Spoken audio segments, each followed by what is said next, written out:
welcome everybody. It's good to see the whole crowd in the conference room there in the new space. There are, as everybody knows, a couple of different things about today's meeting. First is the new digs that the city has. So glad that everybody could join in the room. And the second new thing. Oh yeah. I'm gonna come to ask. Yeah, probably not chit-chatting. It's probably gonna be really hard for the folks online to hear. So sorry, we will have time for chit-chat. Go ahead, Aubrey. And we probably should introduce who's in the room to just so you and Ashlyn and Dan know there's a lot of folks here. Yes, and there's kind of wings around the edges. It looks like you have a fancy bench on the side. Yeah, that's bench. So let's do agenda and then we can go around the room we'll give folks, there might be a couple of other late arrivals here, so we'll give it another minute before we do the intros. So today's meeting, this is kind of a tradition. I know many of you guys have been part of this group for multiple years now, and we like to take the end of the year to just pause and reflect back on the conversations that we've had. A lot of the conversations come back again and again, and sometimes it's nice to get a line of sight on how some of that feedback is being used and how it's going to be brought back into the conversations that we have planned for 2026. And it's also a nice opportunity for the team to hear any suggestions for maybe tweaks or refinements that we could make to our process and how this team kind of comes together so that we can continue to get, have interesting conversations and get good feedback from the group as we head into spring of 2026. So it's a look back, it's a look forward. And then we're going to also close out with a walkabout around the new facility for the city. For those of you who are there in person, that should be a fun opportunity to see what the new space looks like. So, Lori, if I can't tell who is to your right. Secret. It's Kristen. We'll start with, yeah. There we go. Okay. So I think that's just a quick introduction all the way around, just so they know. Kristen Reidelberger, I'm with Central Oregon Land Watch. And Lori, everybody knows me. Austin, the city. Headley with Century West Engineering. Rick with Winter Creek. Humberto with Skydasking. Nick Cochran with the Walls Group.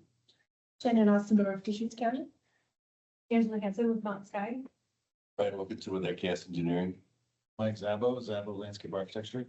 Carolyn Suffet, Water Resources Department. Elizabeth of Keach City Event.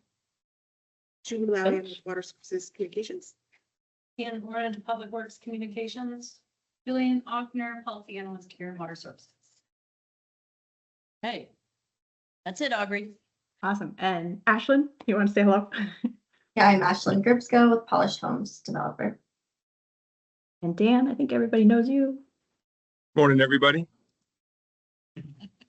Awesome. Okay, so this is our crew for today, and without further ado, let's get into it. So we do have kind of a role charter responsibility. I think I want to say is Tom our oldest member. Our senior member. Do you have that? So you've seen this. You've seen the advisory group in all its forms, starting with the stormwater PAG and then the UPAG and now the water advisory group or WAG. Just as a reminder, this is kind of a unique group because you all get a chance to advise staff and it's very focused on water. The water services group is the topics that they bring to this team. So a unique advisory group within the city space.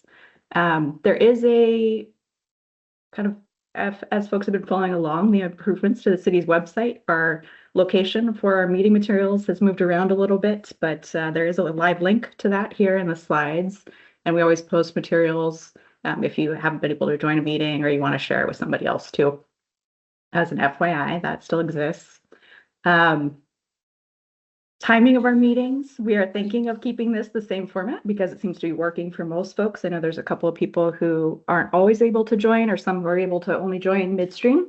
But the hybrid format and the first Wednesday of the month, right around the lunch hour, seems to be working for most folks.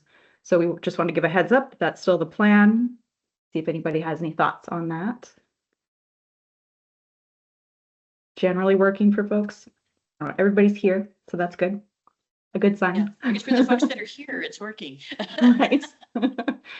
And certainly if you can't miss the meeting, we appreciate the heads up as many on this call do, or if you're only able to join midstream. We know that happens on occasion, but it's great to have all the different perspectives in the room and to have a good dialogue as we head into each of these meetings. So we're going to keep our logistics pretty much the same. As we went back through, December of 2024, all the way through our 2025 meeting series, our conversations seem to revolve kind of around 3 different themes. So we're going to talk through those today. And Lori's going to share a little bit about how the city is using the advice and the feedback and the input from this group in each of those themes. But we also, want to leave it open for you guys. I'd kind of like to hear what stands out to you all related to the conversations we've had in 2025. And it could be about a topic. It could be about, a way that the kind of conversations have been shaped or formed, or something else about our process too. So really want to just connect with everybody in the room on what's working well, what you've been most interested in, what stands out to you, something that you're curious about as we move forward or would like to revisit in future conversations, or anything that's just especially meaningful to you. So Lori, I think these are kind of 3 buckets. And Austin, of course, we had a lot of time around the Stormwater Master Plan, which was fantastic. Hopefully folks saw Lori's email about the kind of final adoption steps about that master plan.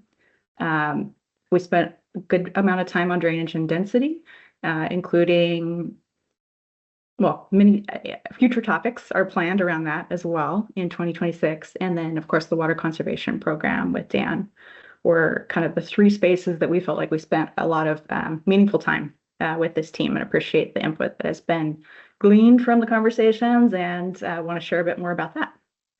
So Lori, if you want to kind of step through. Yeah, so you can, well, I guess before you go to the next slide, I like to do this in December because I think, I volunteer on groups too. And I really appreciate people's time, and I want people to feel like it's time well spent, that we listen and use the information. So I kind of want you to know that this group is awesome and we really appreciate it. So that's kind of why we do this. I'm going to run just kind of quickly through reminding us the things we talked about for the past year. And then I'll talk about here's the ways we're using that, and then a little bit of look forward. And then we'll jump into more of an interactive exercise to talk about what we think about that, and what are there things that you folks would like to discuss as well. So you can jump to the next slide. So let's start with the Stormwater Master Plan. You heard from us a lot on that topic over how many months? It's been at least a year and a half. We're going on 2 years in January. Going on 2 years. So we're headed to council for adoption. So and really, it's really kind of sad, but getting public interest in a stormwater master plan is pretty much impossible. So having this group of nerds along with us has been really awesome to have actually a sounding board for that, and a regular group of folks who understand kind of the topic. So, you might recall, and of course, also the previous year we talked about stormwater master plan too, but in February, we worked on project priorities. So you folks all helped us develop the prioritization criteria for the projects, and we even talked about it more than once, and we refined the criteria, and then selected projects based on that, with this kind of balance of wanting to have a pretty even balance between water quality improvement and flood control, as well as extra benefits whenever possible. In May, you got to kind of hear an update about really kind of most of the elements of the plan that had come together. And then we had some specific input on level of service, which is kind of an esoteric topic, but it was good to talk about, like, do you feel like we're providing good service in terms of the frequency of street sweeping or, excuse me, other activities like that. That's really important information. We only had so much time for the consultant to put it together, but they put together for us in all those categories of level of service recommendations about, we feel like we're doing this one pretty well, this one, how we probably should be doing more of. So that will next be put into a discussion as we get into cost of service. We'll know projecting forward, like, if we should be, if it's recommended that we do more frequency of certain activities, that we should project more costs for that service in the future. And ultimately, that will, when the city management is ready for an update to the stormwater rates, to do a rate study, that will, the master plan will be input to that, including the discussions around programmatic things, not just capital projects. We're kind of slowly ramping up, and we'll talk about that in a minute, about the water rates, and I think that's still gonna be first versus the stormwater rates, but that doesn't mean we're not going to start implementing elements of the plan. But anyways, it should be after we get through planning commission and city council, basically by mid-January, the plan should be adopted. Let's see, you helped us with establishing priorities for drill hole retrofits. That's important to groundwater quality. So since we have about 1,000 drill holes in the city, focusing on those ones that are particularly and within certain time of travel of groundwater to municipal wells.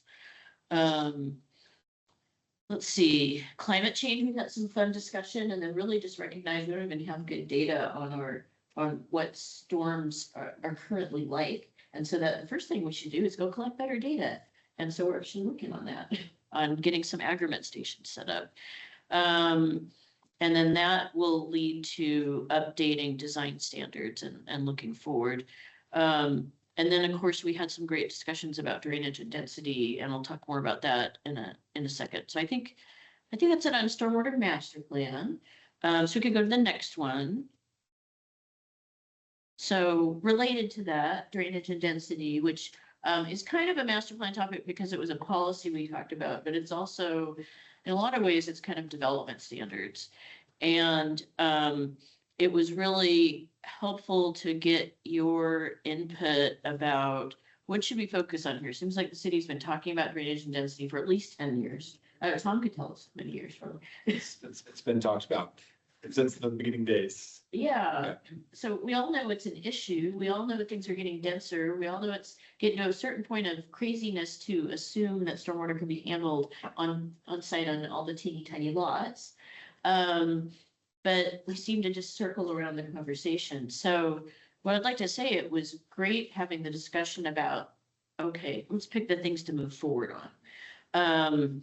And so I think that really kind of divided it into a bucket of subdivisions, I'm going to call it. I think it's maybe in development terms, it might be more than subdivisions, but I would call it subdivisions. So basically neighborhoods, and really allowing and encouraging, and maybe in some cases requiring subdivision level facilities, and then finding out from DEQ that we could do that, and that was considered on-site management of stormwater for water quality purposes was a really big deal. Hey, Jim. Is there room on the couch, or should we bring it down sharing? There's also a stool over here. You get to try all the fun things in the room. We're tested. Through. So far, so good. Okay, so one topic around drainage and density was kind of that neighborhood level facilities, and realizing that we could probably pretty easily make that one move better. One of the topics we need to talk about internally is I'm thinking a lot of those facilities probably should be publicly maintained, and figuring that topic out. But nonetheless, moving forward on that. And the other, I think, really key topic we came up with was the infill problem. So smaller stuff where there's not easy answers. That's going to be the more difficult discussions, but we have to find an answer to that, and that could include things. We have that in the master plan. That could include consideration of allowing small infill projects, for instance, to build a facility in the right of way that would be publicly maintained, for instance. So some things like that, or if there's adequate capacity in existing drainage systems, maybe setting up and allowing them to pay a fee in lieu. And so that was great. Those are documented in the master plan. So we're gonna get blessing from council, and that means we'll actually move on those topics. Let's see, there was definitely input about what are the impact to rates from all of those things, including like, is it fair or not to allow like people that the city maintain their facility versus other people who have to maintain facilities on site. And so that'll be looked at later, I think, because that'll come up in rate studies. It may or may not be even a worthwhile topic. I'll say from my experience on communities on the west side is that you have to balance the complexity of utility billing rates and the effort that your utility billing people have to put in versus like, oh, we're gonna charge you 25 cents more per month. Is that even worth it? Versus, oh, maybe it's a couple of bucks per month and it might be worth it. So that discussion will happen. We identified that topic. Let's see, your discussions also informed for us, you'll remember at what was our last meeting, we talked about the stormwater template for single family lots that Brian helped us with. That's getting put into place right now. So that's going to, I think, push the drainage and density topic because we're going to make it very clear to builders that they have to identify when they get a building permit that yes, we understand right now we have to put a facility on this lot. It's going to help them size that facility and they're going to have to show what kind of facility and where. So Elizabeth gets to remind COBA about that next week. Let's see. And so just as far as looking forward on those discussions, I'm pushing on developing a small internal team across departments and really work out the details that are necessary to understand to be able to implement on those two areas, hopefully in January, February timeframe, and then be able to come back to everybody and talk about that some more. So I'm pretty excited about that. Let's see. The other topic that we left on the table, and I think it'll just have to happen organically, is the discussion of there could be some special areas in the city like the Midtown Central Core area that might need their own little mini master plan to define how stormwater should be managed. And I think that'll have to come up in the context of those discussions. All right, probably enough on that. Do you want to go to the next slide? Yeah, and I'll just welcome Bronwyn online, and then I think did somebody else join in the room too, just a couple minutes ago? Oh yeah, Amy Jo joined us. Amy Jo, okay. And Bronwyn, hi Bronwyn. Hi, Lori. Hi, everyone. All right, so kind of, oops, sorry, that did not, button didn't work. Here we go. All right, so the third category of topics. So water conservation. So I might just, Dan, do you want to go through all of these or do you just want to talk about the Maddow stuff? Sorry, I'm putting you on the spot here. Happy to go through them. That's fine, Lori. Okay. So let's see. So yeah, April, let's see, we did kind of show and tell or a presentation with the Maddow group, who we are in contract with. They're, if you remember back to our earlier conversations on our new conservation measures, ran our decision support model for us to kind of analyze the new conservation measures that we rolled out in 2021 and through 23. Since we're coming to kind of an update or a progress report timeline with that, being 5 years since our water management and conservation plan was adopted, we thought it was helpful and aligned in conjunction with our water rate study to have them do a little mini research project to help inform our internal team just on different types of conservation-based rates and kind of put together a technical memo.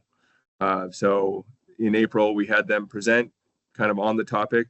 And since then, we've completed that research study in the form of a 27-page technical memo, really just overviewing, various rate structures, key elements of those structures, because rates can be a driver, just like incentive programs or technical assistance programs for managing or reducing water consumption. This kind of fits with what we're doing with our conservation programs. But essentially the process was we had them compile information on 11 different utilities, their rate forms, their structures, cost of water, that sort of thing. And then we chose 3 to interview from that list that we were interested in or that had similar demographics or customer types or utility sizes as Bend. And so we took WAG feedback about that and included that into the technical memo. And then we chose to interview Rancho Water District, which is in Riverside County, just kind of north of San Diego area, Albuquerque, New Mexico, and Santa Barbara. They had 3 different types of water conservation based rate structures, but all of them either had similar kind of climates or similar sized utilities and water reduction needs. So we put together a list of questions for these utilities and had our staff and someone from the Madaus team interview them. We asked them questions on, implementation, what were the goals, the maintenance of these rate structures, if there were administrative elements to this, and the results of their chosen rate structure. So we included that and all the notes in the technical memo, which is not going to be a public document. This is primarily in internal reference, just for us to make sure we're covering our bases and learning about the different variations of things that are out there to help guide our choice in our rate modeling effort. Let's see. So that's the big one. That's rolling out just a little slower than we thought it would. So we'll be back to you at some point, but it'll be sometime maybe later next year with an update on how this information will get incorporated into evaluating rate structures.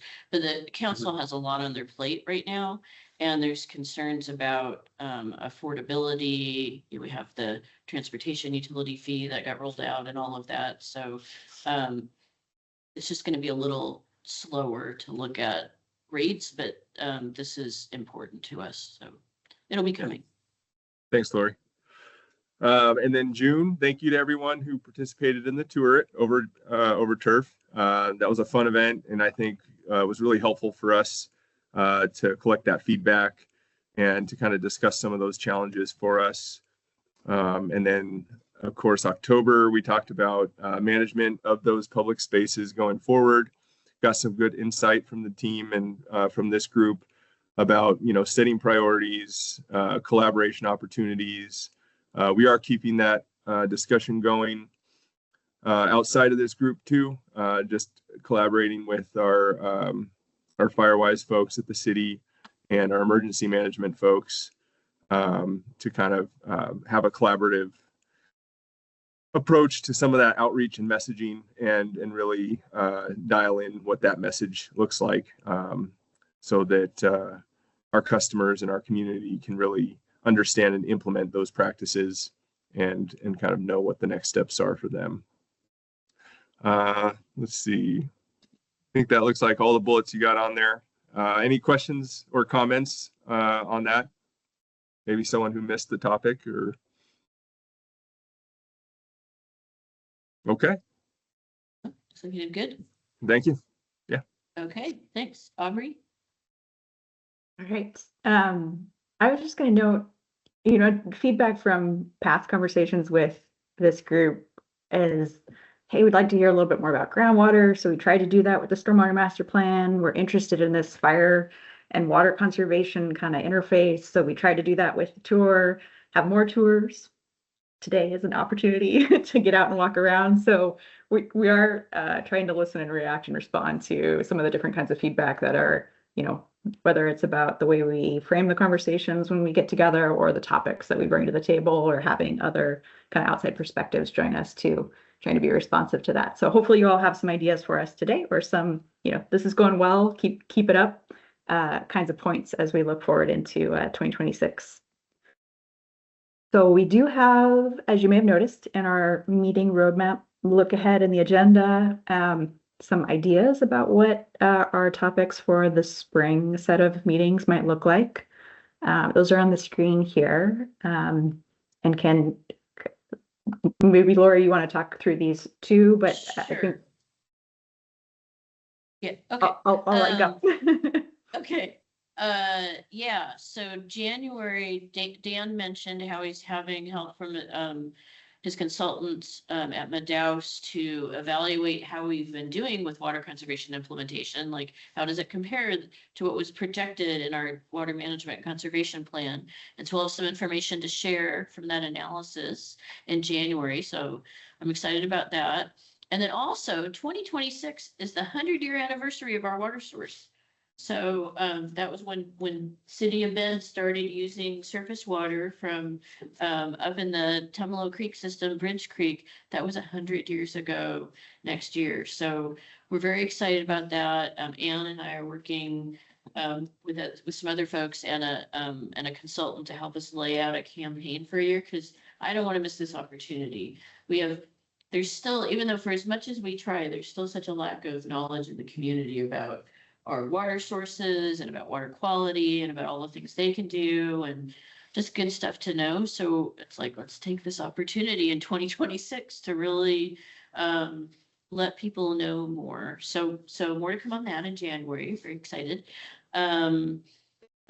February, there's a lot of things we've been talking about that have led to updates to engineering standards and to development codes and things like that. And we wanted to report back how some of those things are going, both how implementation of those, get some input to help us tweak those standards. So that'll be hopefully a really good discussion. Let's see, March, we'll have some more stormwater update on other program elements than standards, because there's a lot to the stormwater program besides that about pollution control. And then this will be also when Dan comes in with a draft of his annual report on the water conservation program, and we'd love to get your eyes on it and input on that, because then we take that to council in April. April, I'm thinking we'll be ready to talk more about drainage and density. I've had a bunch of internal discussions and kind of have more direction and details to get everybody's feedback on. And then May, we're thinking too, because like Dan mentioned, the Firewise, Waterwise thing is turning into, I think, a robust internal discussion. On the fire side, there's council goals to put into place more sustainability measures for fire hardening and things like that.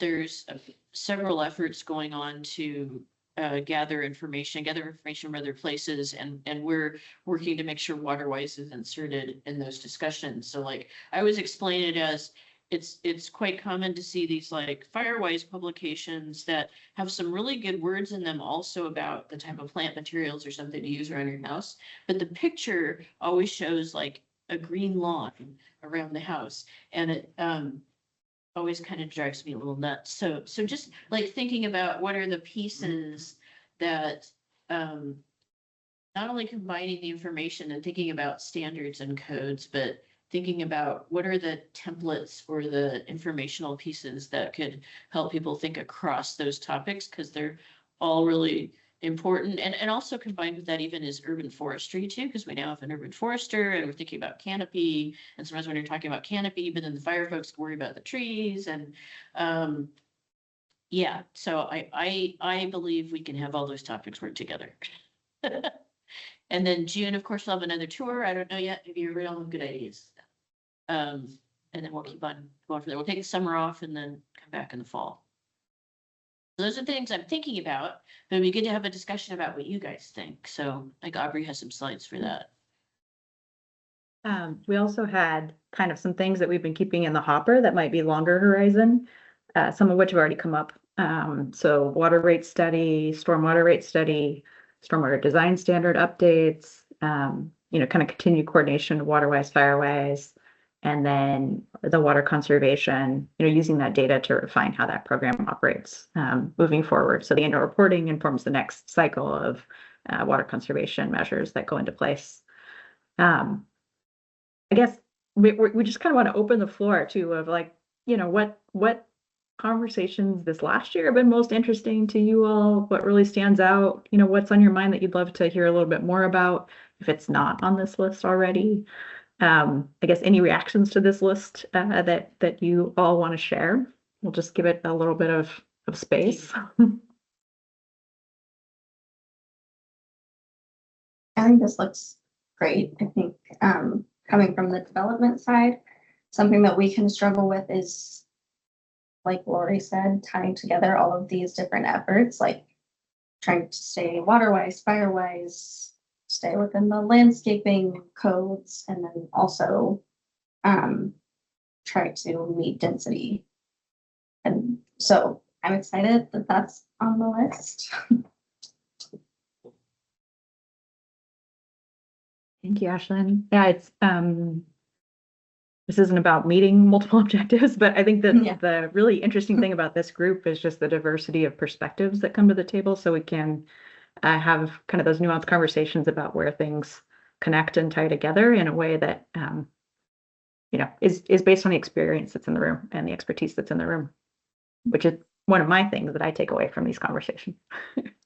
Anybody else? Just over the last year, it's been really good structure to the intent of the meeting. So you've had set time to talk about each of these topics, introduce them to us. And like you said, operators a really diverse set of opinions and backgrounds and understandings of all these same common issues. And so it's great to have a trial run of any of your ideas. It's been effective. It's been good. And it's a good recap too. It's nice to see it presented through a meeting as a, here's what we did, and here's what we're doing. I'll second that. I don't know if that was outlined, but yeah, things seem to flow into each other, like storm drainage areas, into you guys see fail areas as well as outfall issues for a storm management plan. As far as looking forward, yeah, I'm more technical stuff. Stormwater standards, looking forward to COSM and how that can be amended. Also really curious to hear more on the conservation side of gray water. Sure. Oh, well, that is a council goal is gray water. So, okay. Yeah, let's talk about including that one on the list. Good idea. And maybe more about climate change, how each of these may be affected by changing climatic conditions Okay. long term. Aubrey, did you have a slide to be able to type these onto? Yeah, actually, let me change how I'm sharing and I can do that. 1 second. Okay, that's true. You have to be sharing differently. Would be interested in really learning more about water rights in general, like well water. That's not complicated at all. We have clients that like, I don't know, I mean, it Yeah. seems very unregulated. Well, I think there's a lot of public misconceptions about the city water rights and development, and so there's probably an opportunity to do some sort of educational something to help people in the city and outside of the city limits understand what's going on with water rights, because I don't think people do, based on the comments on Facebook. Exempt well usage and things like that. Yeah. What difference between like decorative, I have clients that want, let's create a huge pond for whatever reason. Yeah. What's allowed, what's not, do you have agriculture? No, it's just gonna be a pond that I can, lay in, and I don't know. I just never know. Water rights, so. We barely know. Yeah, there's some. Get involved, it's full thing. Yeah. 1,500 gallons a day or whatever. Yeah. Yeah, it is. And between the agricultural and the municipal, which are very different, and we have 18 water rights. Yeah, and I have clients that like up in Tumalo would just run a hose 24 hours a day back to the river, so they didn't lose their water rights. It's like, that doesn't seem. You do that on paper, it's a lot cheaper. Doesn't seem appropriate. Yeah, for all the efforts in the water conservation that we're doing at the city level, it's wasted in the county. Yeah. 100. So it'll just be good to understand all that. how it all works 1,000-fold. Mhm. I think the things we're gonna struggle with, the hardest topics are really drainage and density continues to be, and it's gonna continue to be a really tough topic to solve as we continue to get even more dense. Like, we're already very dense, but I would say like practical maximum density of actually trying to fit all the equipment in between the driveways and stuff is we're continuing to see that push. And then the fire wise, kind of water wise challenges with the density are really not easy problems to solve. And you've got everything in conflict with each other. You've got CFAC, which wants 40% canopy cover over parking lots. And then is that really fire wise? And say like they're just in direct conflict with each other in a lot of places. And there's no easy answers to those things. So I don't know that we're going to solve them. I think you're starting that conversation. It's really, really hard topics. At some point, what trees are, you're going to have junipers, which are huge water users, right? But they're also primarily what is mostly going to be the development footprint of future city event. Right, as you go east, right, so, yeah, I think having something specific about trees or urban canopy. Because you've tree mentioned up there once, but, yeah, maybe bringing, urban forester Ian in to be part of some of the conversations. That's some of those are going to be value decisions at the end of the day.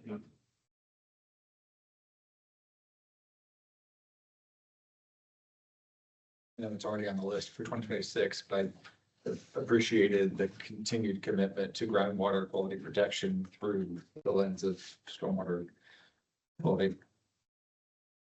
And go hand in hand, but keeping it at the forefront so we help the public understand the importance of stormwater management and mitigation for the protection of our groundwater drinking sources.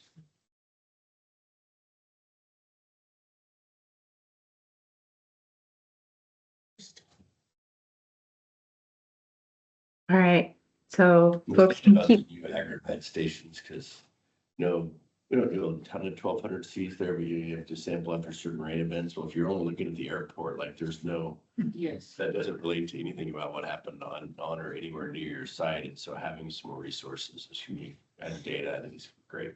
Hey, Dan, what's the status of those agreement stations? I know it's been on again, off again, partly government shutdown stuff. But what's the status and how many are we putting in?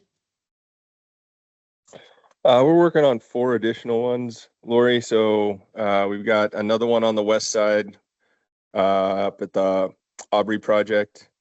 And then we had the rest of them were out on the east side because we don't really have any formal stations out that way.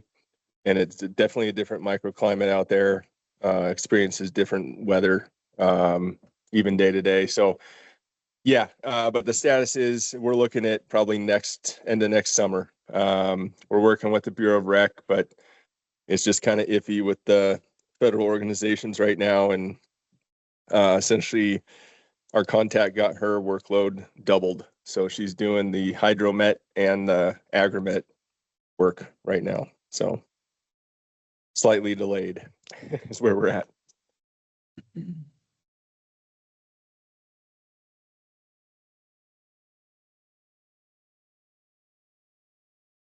I haven't organized this list very well, but so a couple things I heard are kind of maybe as that data collection process moves forward, maybe there's some updates on how that's getting applied.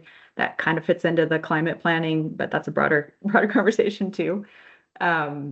Just this continued, how the challenges of meeting these multiple objectives and standards and kind of considerations on improving that process, education or templates or whatever the kind of strategies might be, but continuing that as part of the conversation and just generally about standards and codes updates. Drainage and density being a tough topic, but one that this group would like to keep chewing on as we move forward. Anything else? I guess this is kind of a mix of things that we've talked about already and that we'd like to bring back to the table. Other thoughts on kind of what stands out to you most from this last year or that you'd like to hear more about?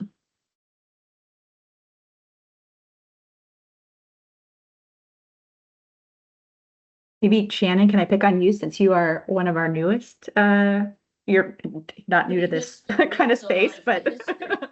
I joined later in the year this year, but I did appreciate hearing this, the stormwater, management plan update, obviously, but getting re-engaged with that, and then the fire, public space management discussion and fuel reduction discussion. I think that's something I'm struggling with as well, and so as we move forward, the COSM standards are gonna be huge for us to help support, and a lot of this could tie into it, right? These tools of the drainage density, that you develop this template, all these other things can fold back into that, I think, as tools for the puzzle, so. Yeah, I think there's a lot of interest with updating the COSM, and I know also Redmond's interested, Sisters has interest. I've kind of briefly talked to them, and our next steps on that is I need to engage with Central Oregon Intergovernmental Council because they kind of own the manual, but they used to have more staff. Like when Phil Chang was there, It's a little busy now. and he's a little busy now, and he kind of managed the last version of that manual. So we have to kind of figure out who's gonna be on first. I have a feeling it's probably gonna be the city of Bend. But we're looking into potential for maybe grants if we can. But if the stars align, it would be great to kick that off next summer. I think we've been collecting a bucket full of topics to engage on. And the city also now has on-call engineering contracts, and so we could just boom, get somebody aboard and start. There's a lot of topics on here that we could fold in that like gray water rules weren't written yet when the COSM was developed. So that's something we could fold in some strategies on how to integrate that potentially in site design or some of the firewise practices, better xeriscaping waterwise guidance that can be better tools that we can hand over to developers. Your template you just did. Yep. So it all folds in nicely.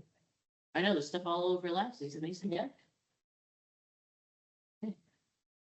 That's a good list. I think it's very relevant to what we'd already been planning. I think talking about how to bring gray water to the group is a great idea. I think that's a different one than what we've talked about. I think the other ones more or less were already on our list, but this is a good reminder that folks want to keep having this come back. Anything from water resources? I mean, I think we're happy to help with the water rights questions that come up, so like whatever. We can like put together a presentation or be part of one of these group meetings and stuff, I think we'd be happy to do that. Okay. Thanks, Carol. Great. I think we got a good list. Bree, look at that. We filled out a page. Awesome. All right. So let's see. Is it worth? Do y'all want to take one more spin around the room for takeaways from this year? Are you ready to get to your tour? How much time do you want for your walkabout, Lori? Or did you have some armchair photos you wanted to share? So I'm happy to have folks, if they think of anything else, if anybody has anything else to share. I just want to extend one more thank you for all the help on the master plan. I really appreciate feedback, all the extra off meetings. So thank you. So what I was going to do, so and those couple of folks online can watch this too, is so we're gonna do a tour of kind of the landscape of this new facility. I'm not offering a tour today of everything because we're kind of still moving in and there's a little discomfort with doing the public parts of the the non-public parts of the building. But there's a lot to see on the landscape, and we have Mike Zavo here, who is the landscape architect for this new site. And a lot of the things we've been talking about are kind of elements of things on the site. I mean, unfortunately, the demonstration garden's not in yet, but Mike, I think, brought a presentation. Yeah. And two presentations. And he, let's see, I can get my machine. Bear in mind, these are presentations from like 2 years ago at this point, so. I didn't remember The everything. graphics are really cool. Right, so I'm gonna see if I can bring it up and share it. Yeah, I think this one was kind of an overall landscape presentation for the whole campus, and then the other one. So you'd rather that over what you sent, I think that first, and then we can run through the other one, which focuses more on the demonstration garden. the one that you sent me first, The one I just, the one you just handed me first. Okay, so let me find that. Probably, but maybe you can talk, Mike, talk about this and I'll find this. so this is a 34-acre campus, and it's, you know, there's a lot of, I guess, outreach from delegates in the city of what we wanted to achieve here. Obviously, it needs to function, Public Works campus. We were really trying to preserve as much as we could. A lot of that is budget related, you know, the less you disturb, the less you have to put back. And so my firm kind of took the first swipe at site planning and grading. These are huge buildings. That building is the size of a football field. And it's drive in, drive out, so at dead level, there's 55 feet of grade change from that corner of the site to this corner of the site. So grading was a big issue because, you know, you have to make it all work. And then again, the more you just disturb, the more you gotta put back. So, but we really wanted to preserve as many junipers as we can to make whole campus feel kind of embedded in the landscape. And so, and then that was a main concern. And then safety with all this huge fleet parking lot over there that holds, I don't know how many cars. And big trucks.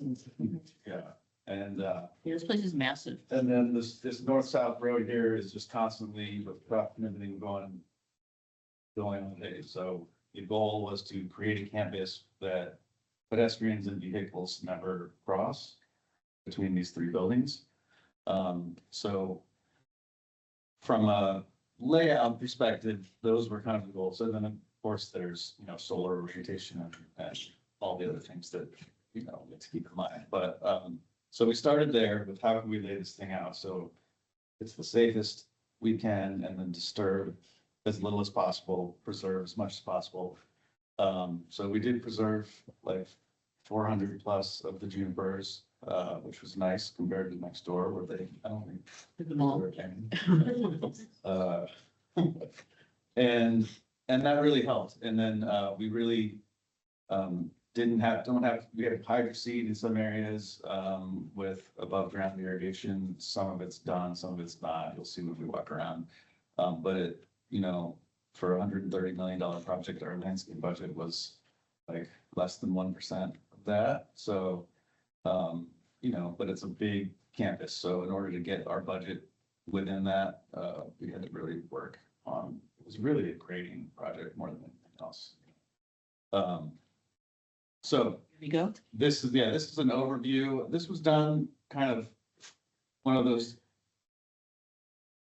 presentations where we've done all the work and now we're like re-explaining it in a comprehensive way. So I cannot read that at all, but I do stand up. I could. Yeah.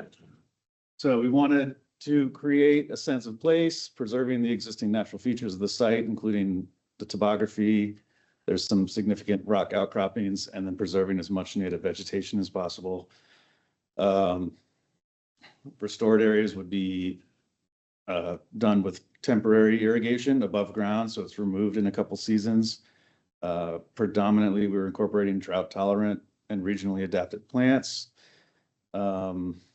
Really just right around the core area is where it's more adapted plants. And then as you go out, it's straight native.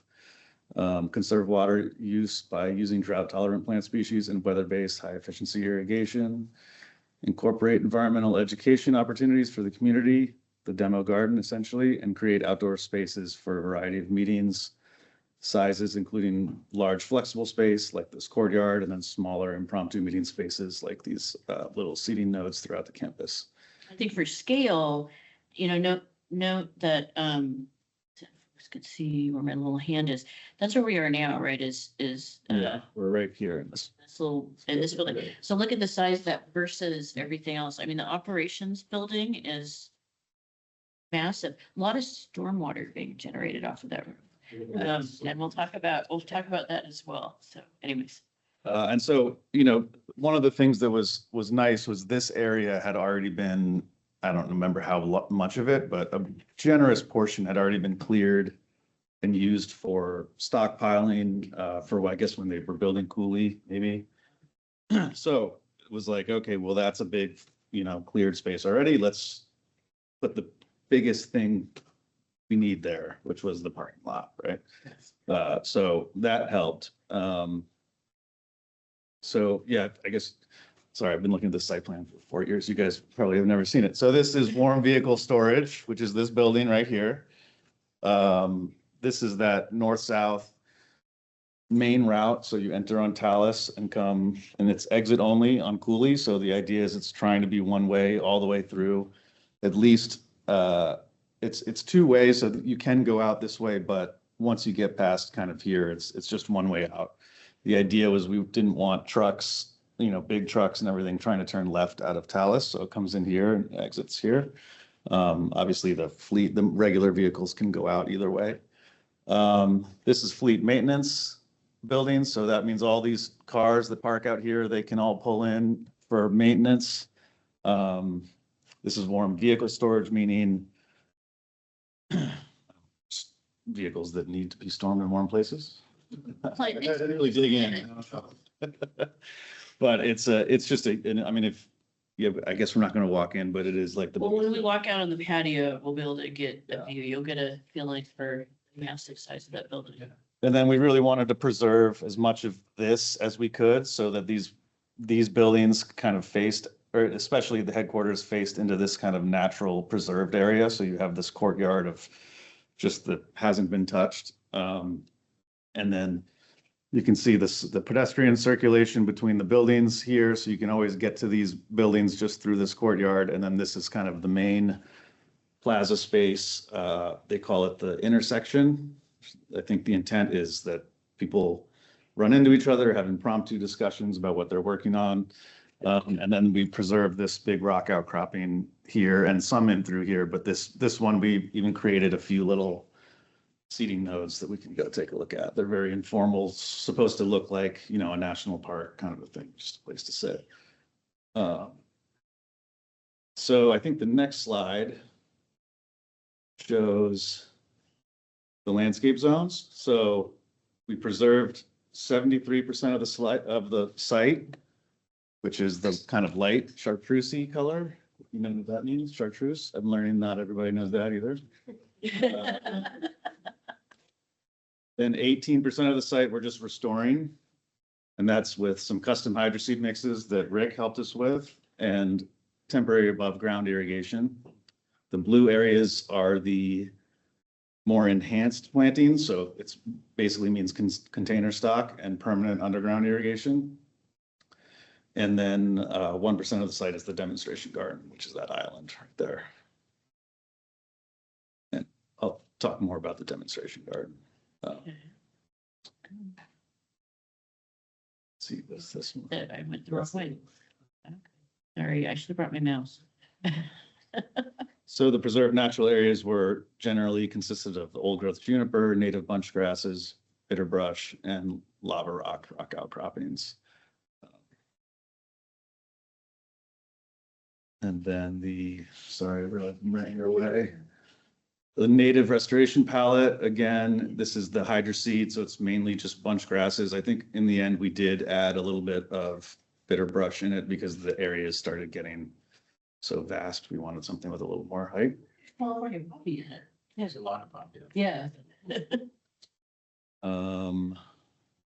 So those areas you'll see some pipes above ground and some irrigation heads like up out of the ground, and that's the temporary irrigation, which is mainly to save in trenching costs. The drought tolerant, the enhanced planting, this is the palette. It's still natives, but adding in some things like Caryopteris and What else is in there? Some fern bush, some dogwoods, some Russian sage. So that's mainly these areas around here. This is really just, was this for code for screening? Because the design team really didn't want couldn't afford, we'll say, a solid wall. So we're doing it with plants, which is mainly juniper and I think rabbit brush, maybe some fern bush too.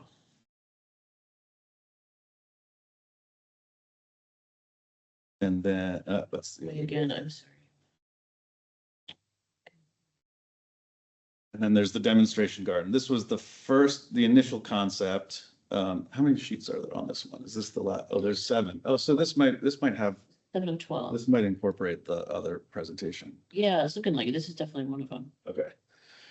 So this was the first sketch, maybe not first sketch, but this was the concept of the demo garden, which again is right here in this island. The idea is to take the work that Dan and Amy Jo and Rick had done with our 3 categories of plant palettes. So your moderate, low, and very low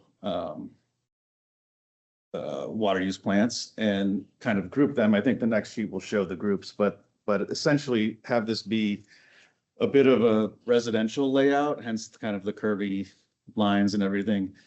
And then show how you can create gardens and residential looking landscape and very nice landscape using these drought tolerant plants, using high efficiency irrigation, using things like permeable pavers. So this is a permeable paver.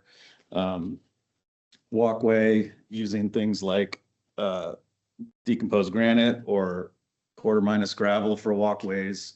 So you really don't have to have impervious surfaces all over your property. You can do them, you can have usable spaces with pervious surfaces. And then we also were incorporating a lawn in the middle because people do like to have small lawns, but we're using the newest kind of technology for irrigating those lawns, which is a subsurface drip system with using like a felt mat.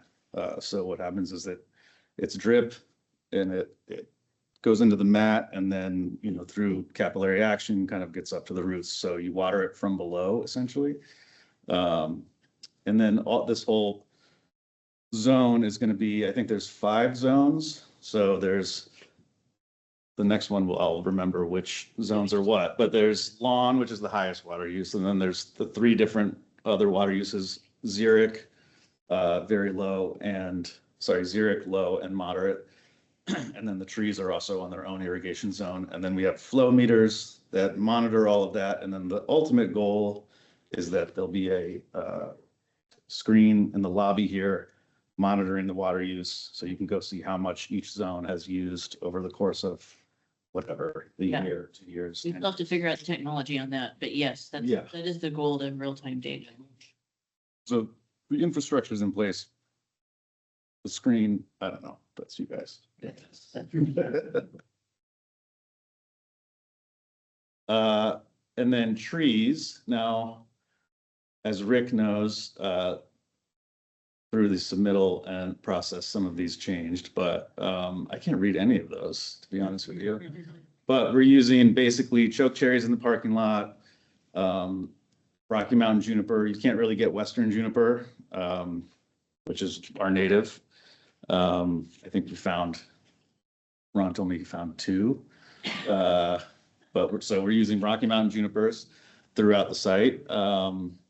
Some choke cherries. So we are using honey locust just right around the plaza, and some service berry and vine maples as accents around the building, and some ponderosas as well. Fencing.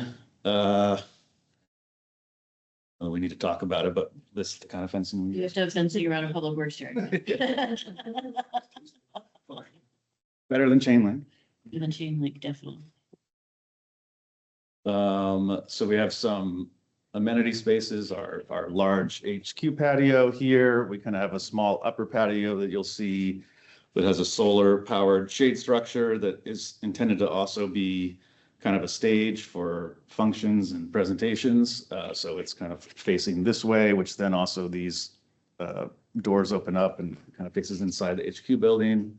We have some small breakout spaces that are up here in the rock outcroppings, and well, there was a mountain view overlook, but HQ took away that view, so it's really to the Polinas, the east now. But and then the demonstration garden, which also has some seating areas. Okay.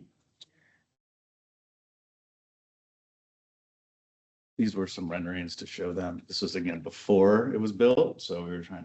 This is what it's going to look like.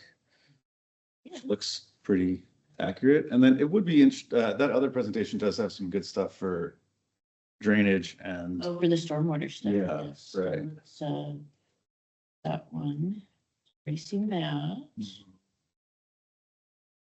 so this is what I was talking about with the zones. So we'll have a lawn area here, and then these are your 3 water use zones that are using the plants that everyone has seen, the OSU WaterWise document that Amy Jo put together. So I think I'm not sure if we exclusively use those plants, but can't remember, but they're basically those categories. And then, permeable walking surfaces, trying to use, this was just showing we're using salvaged boulders, permeable pavers, the seating got value engineered, but pervious paving. Someday you'll be able to sit down there. Well, we got benches instead. Signage, I'm not exactly sure when that, again, it's kind of. So, well, it would be a topic for us when we're walking out there is we do plan to put in interpretive signage. You have this demonstration garden, we'll have the public come, and we have a big public meeting room upstairs. And so we could have classes here, and the demonstration garden could be part of that. So we're interested because it's the next phase of the project for us to fund interpretive signage. So if people have thoughts as they're out there of like, I think it'd be great to tell people this or that. Let me know your thoughts. That would be awesome. And I can see, now I remember we did some calculations based on the water use of these gardens. So, our lawn was going to take about 15,000 gallons a year. The moderate is going to take about, what does that say? 11,000 a year, 11,000 gallons.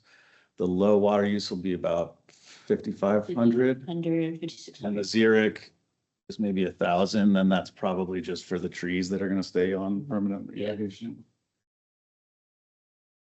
Yeah, and then we'll get to see if those numbers prove true. Yeah. They're all separately metered, so you can. Yeah. If they are. Yeah.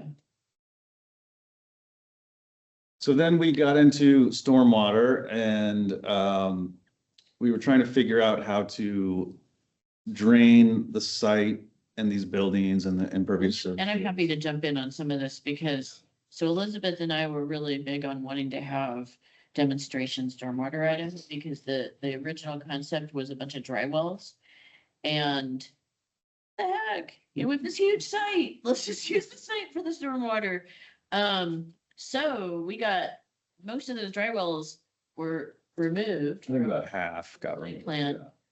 Which is a big savings. And then when you're out there, you'll be able to kind of see how it works, where the drainage kind of goes across to these rock galleries and then downhill to the next level. And there's also these, I don't know, I kind of will, you can laugh with us when we see these because there are the most huge rock Yes. berms you've ever seen out Yes. there that water will never fill up in those. But I almost wonder if they just had extra rocks left over. I think the It's a little over. ground percolates faster than anybody imagined, I think it's. Yeah. It's what's So, happening. but the idea was like, let's just, in the case where you have the land available, use the land. Right. So you can see some of that outside. Right along the frontage there, like all this got kind of kicked down there. Yeah, it's like along here. But the site drains this way essentially. And so the idea was we found some natural kind of swales that the thought was, well, can't we just build some check dams and not have to dig or do anything, not disturb anything, just put some check dams along the way? Yeah. And then that's your drainage basins.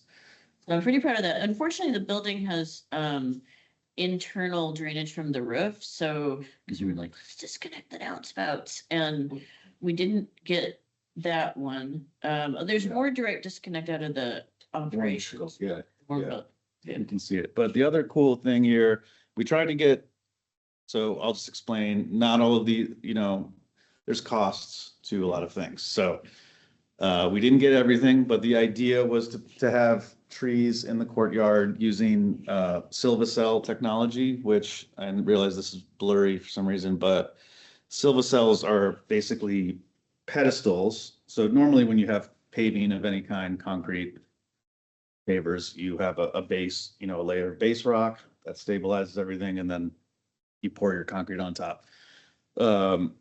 This is a plaza, so we originally had trees in grates, and the problem with that is they don't have very much soil to flourish, because usually they just hit that base rock and it's too compacted and there's no soil in the base rock.